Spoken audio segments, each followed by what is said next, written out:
Hi, in this video series, we're going to discuss a topic called street fighting mathematics. Okay, so what is this street fighting mathematics? Say you are an engineer, a scientist, a mathematician. So, most of the time, what you need to do is you need to solve a mathematical problem. Okay, so in order to solve a mathematical problem, mathematical equation, you need to follow a rigorous mathematical procedure. Okay, so by doing that rigorous mathematical procedure, you will end up with the solution, an exact answer. Okay, but most of the time you are not interested in an exact solution but a rough solution. Okay, so roughly I want to know what is the answer. Okay, I just want to know whether the solution is 5 or 10, but I'm not interested whether the solution is 10.1 or 10.2. Okay, so rough guess. So that's what the educated guess means. Okay, so how to do that educated guessing? So that's what the street fighting mathematics course is about. Okay, right. So why it's been called street fighting mathematics? Unlike some martial arts like karate or something, where you'll be trained to follow some procedure. You will train to, or you'll be learning how to do a kick or how to do a punch. Okay, but in street fighting you don't have to follow all those things, right? So end of the day you need to win. Okay, so that's what street fighting mathematics is like. So we will be doing something, okay, which is not rigorous, but you will end up with some reasonable answer. So that's why it's been called street fighting mathematics. Okay, so then what you will be learning here, uh, you will be introduced to few techniques. Okay, which will not be very rigorous, but which will be useful in your street fighting for mathematics, not for fighting. Okay, so what are those tools? We'll discuss that those tools one by one.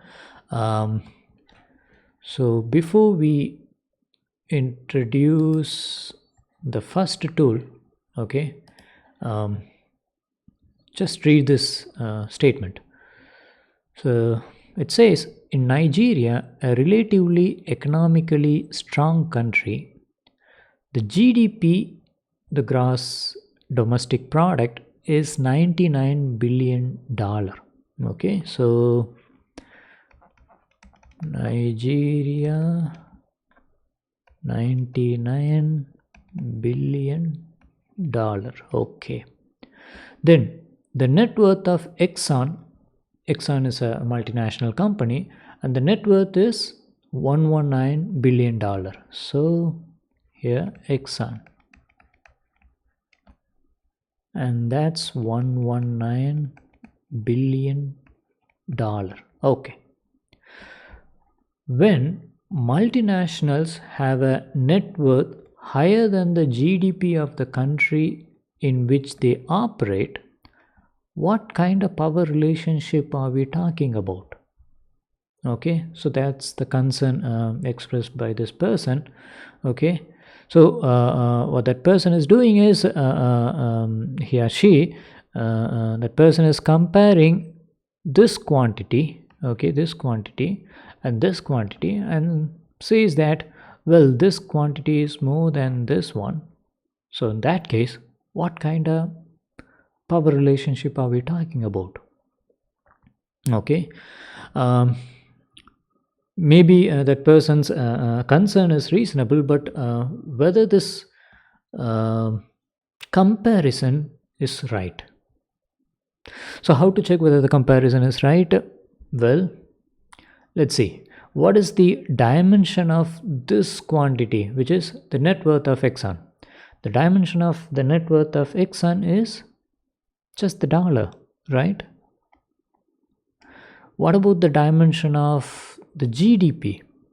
The dimension of GDP is not just dollar, but dollar per some time, maybe dollar per year.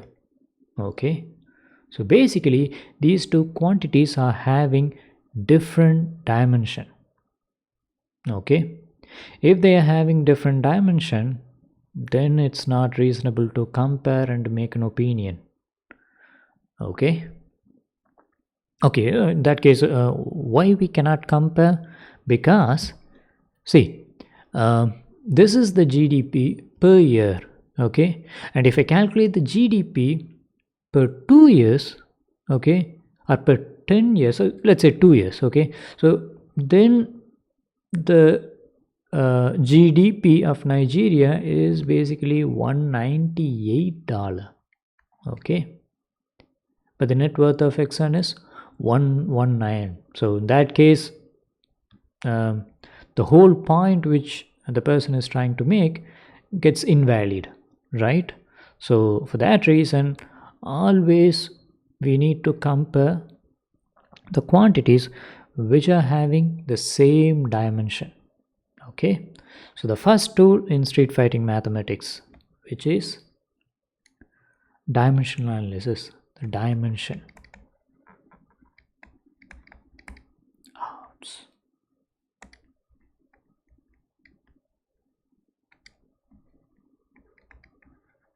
Okay, so that's our first tool.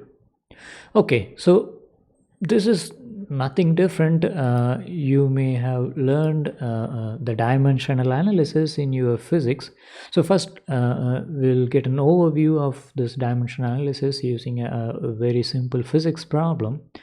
The problem is, say a person is dropping a ball from a height h. Okay, so let me denote the position of position of the ball by a variable called y. Okay, so initially the ball is over here, so y of 0, which is h, and at this point y of some, let me call tf, and that's 0. Okay, now the question is, how long does it take for this ball to reach over here, okay, at the ground? The one rigorous way is identify an equation, solve the equation. So what's the equation?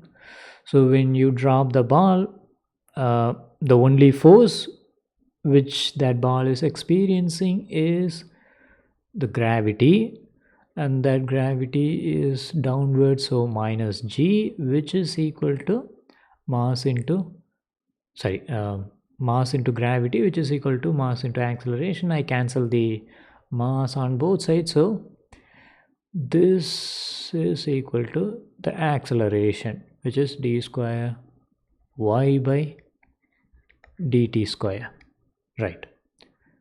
And any other condition, the condition is the position of the ball when t is equal to 0 is h. Anything else? Yes, we can assume that the initial velocity, he just dropping the ball, he is not pushing or doing anything. Okay, and let's assume that the initial velocity is 0. Okay, so these are the equations we need to solve. And how to solve? Right, say we'll integrate this equation once, and if we do that, dy by dt is equal to minus gt, we are integrating with respect to time, plus c1. Okay, now let's now to calculate c1, let's use this initial condition. If we use this initial condition, will identify that c1 is 0. Okay, then once again you integrate. If you integrate, then y, which is a function of t, is equal to minus gt square divided by 2 plus c2. So in order to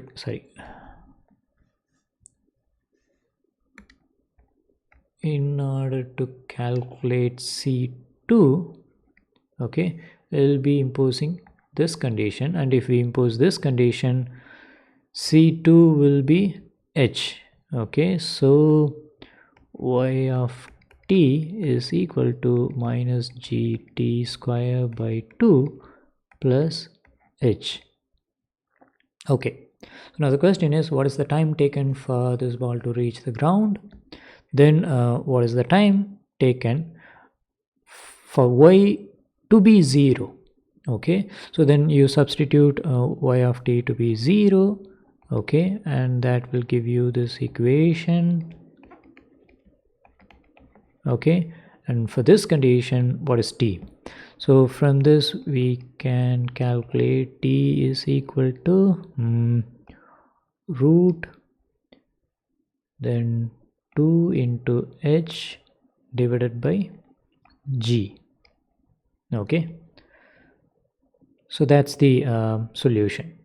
Fine, but that's the hard way. Okay, so that's the hard way, and the street fighting way is the dimensional analysis. Okay, so according to dimensional analysis, how do you proceed? Say we need to know time. Okay, the time will be a function of some physical quantities, and what are they? Well, h could be one physical quantity, because if we increase h, the time is going to change, right? So then h could be one quantity. Anything else? Well, if we drop the ball in earth, then it will come down, but at the same time, if I drop the ball in the outer space and if I leave it with 0 velocity, then it will remain in that position, right? So the gravity is another important quantity. So g, does it depend on the mass of the ball? Maybe, I don't know, maybe we'll add. Okay, and I don't think it will depend on any other quantity, so I'll just say that t is going to be a function of these three physical quantities. Okay, so now what is this function? Maybe this function is some c into some dimensionless number c into h to the power of alpha, g to the power of beta, and m to the power of gamma. Okay, so if I know what is alpha, beta, and gamma, then and also c, then my problem is solved. Okay, so let's see how to do that. The tool which we are going to use is dimensional analysis. So let's see what is the dimension of time, which is t. It's a fundamental quantity, so t, which should be the dimension of the other side. So c doesn't have any dimension and h has a dimension of l. So let me put l and to the power of alpha. And what is the dimension of g? The dimension of g is l t minus 2, okay, to the power of beta. And what is the dimension of m? The dimension is m to the power of gamma. Okay, so now we need to calculate alpha, beta, and gamma. So now just check for the gamma. It provides, okay, maybe I will put it like this: l to the power of alpha plus beta and t to the power of minus 2 beta and m to the power of gamma. Okay, and now compare left and right side, and from that we can say that immediately gamma is 0, so which means it doesn't depend on mass. Okay, fine. And then you check the dimension of the quantity of t, and the left hand side, that is 1, so 1 should be equal to the right hand side, which is minus 2 beta. So from this we can say that beta is equal to minus 1 by 2.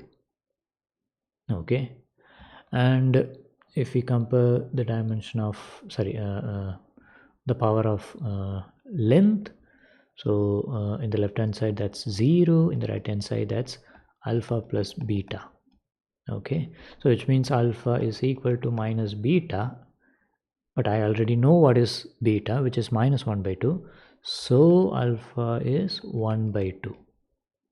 Okay, so in that case t is equal to some constant times, okay, some constant times h to the power of alpha, which is 1 by 2, and g to the power of minus 1 by 2, minus 1 by 2 to the beta. Right, so we have achieved this form, right? So which is equal to some c into root h by g.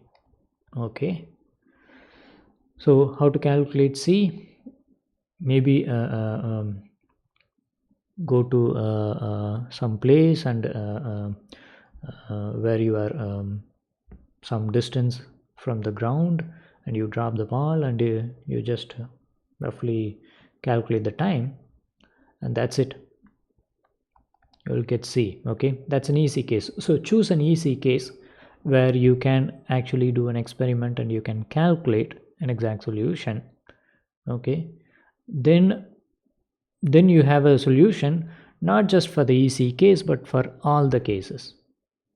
Okay, so that's the idea. Okay, these things you already know, it's just an overview. Okay, but what we are going to do is we are going to use this dimensional analysis to solve this problem. Okay, this integration. Okay, so how to do this? This is nothing physics, it's totally mathematics, right? Let me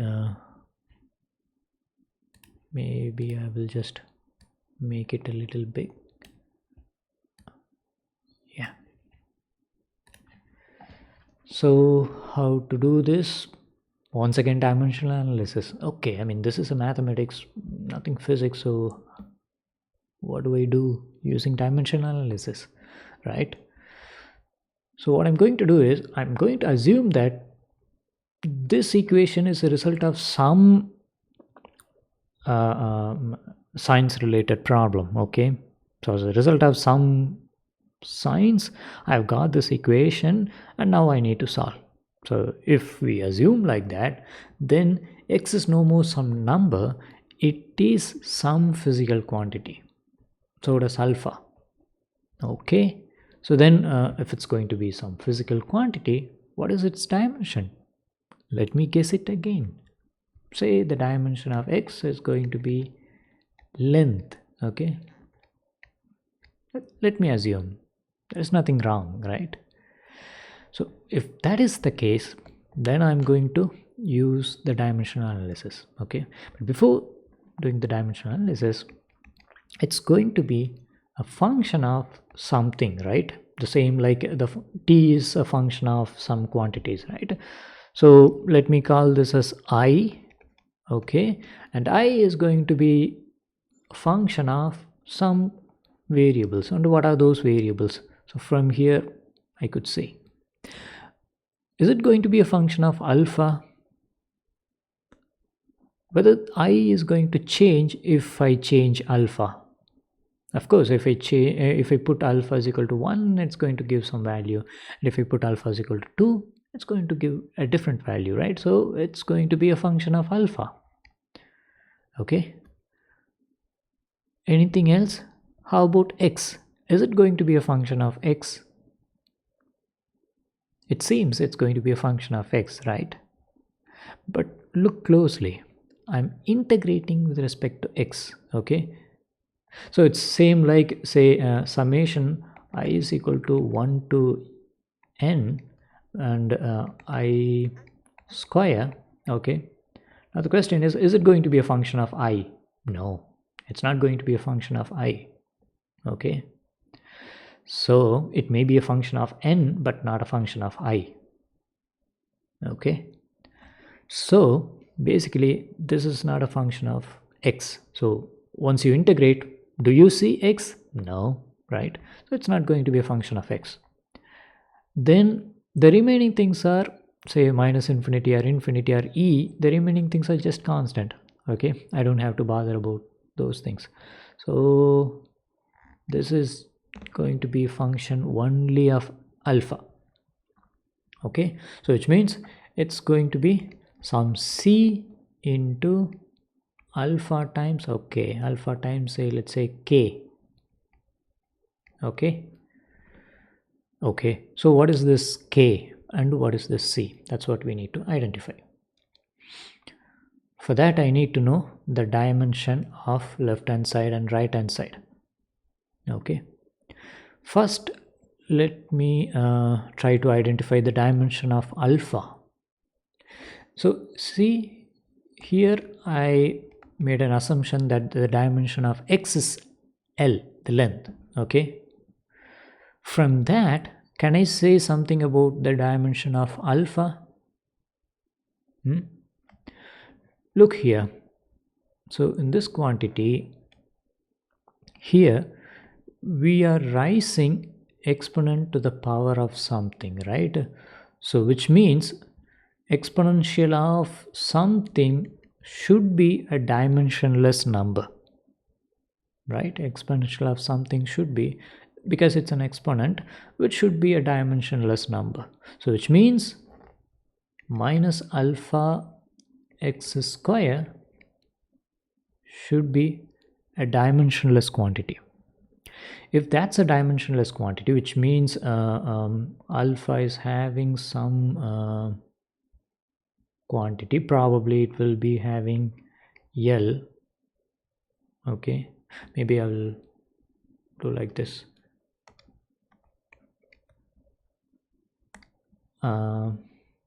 Say it is having a dimension of L to the power of some p. Okay, and then x has a dimension L to the power of 2 should be equal to L to the power of 0, because it's a dimensionless. So p plus 2 should be equal to 0. Then p is minus 2. So if p is minus 2, what is the dimension of alpha? The dimension is L to the power of minus 2. Okay, so the dimension of alpha is L to the power of minus 2. Okay, now see the dimensionless number into L to the power of minus 2, so minus 2k. Okay, that's about the right hand side. What about the left hand side? What is the dimension of left hand side? So if you see this piece, that's just a summation symbol, right? So that will not provide any dimension. What about this thing? E is just a number, exponent, right? So E of some number, e to the power of some number, will be a dimensionless. So if I raise the dimensionless number to some power, it will remain a dimensionless. So this quantity will not provide any dimension. What about this one? So if you see, x dx is nothing but a small quantity of x, right? So which means it will have the same dimension of x.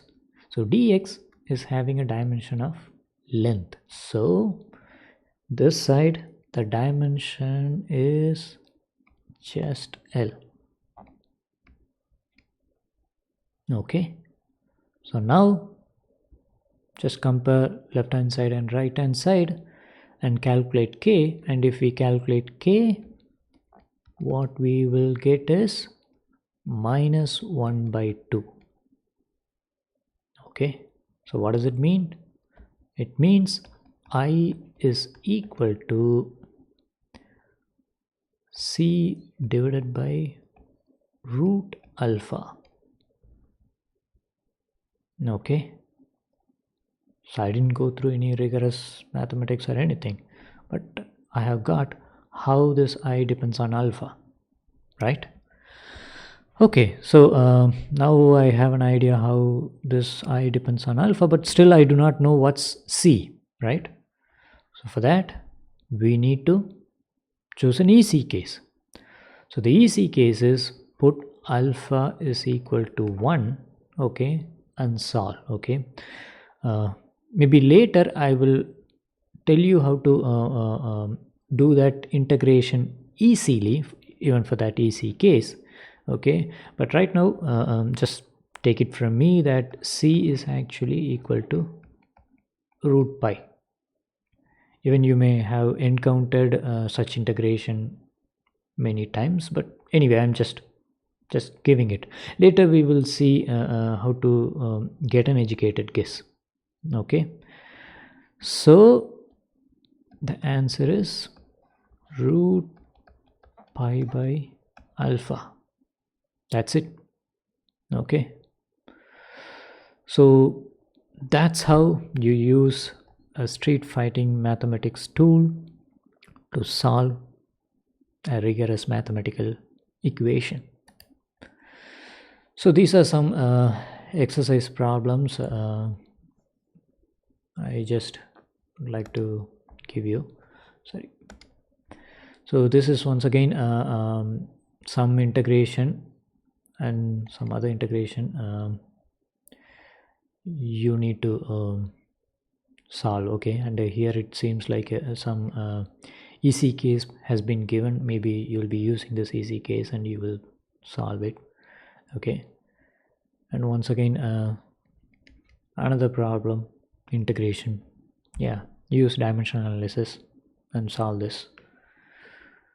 Okay, and then here a physics problem where an inverted cone shape has been given, and in that one water is being poured, okay, with a volume rate of 10 to the power of 3 meter cube per second. Okay, and now it's so at an instant where h is equal to 5 meter, what is the rate of change of the height? Basically the h dot. Okay, what is the rate of change of height is what has been asked. So what's been told you to do is you calculate using calculus, and also you calculate using our street fighting technique, a dimensional analysis. Okay, and then compare the results. Okay, so and see how powerful this dimensional analysis is. Okay, so with that I conclude the about the first tool, and in the next video we will discuss the next tool. Thank you.